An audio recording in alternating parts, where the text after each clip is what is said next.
Hello po, Maya pa. Aldo po kaya kasamungan. Ako po ay si Melchora Lavinia. As in Mel David po ng Barangay Bora. Head coordinator po ako ng Bora.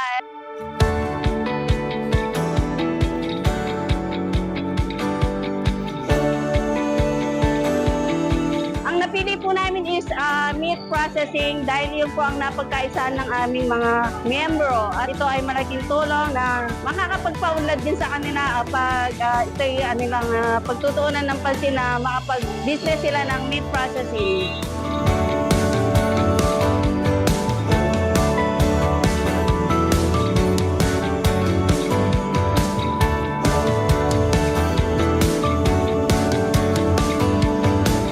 Salamat po kami sa ating mahal na Governor Christian Celia and sa ating Mayor Susan Yap and sa ating trainer na si Sir Dan and sa ating P-Class na buong supportang pumupunta sa aming barangay. Thank you so much po and God bless po sa ating Mayor Honorable Susan Yap. Thank you po.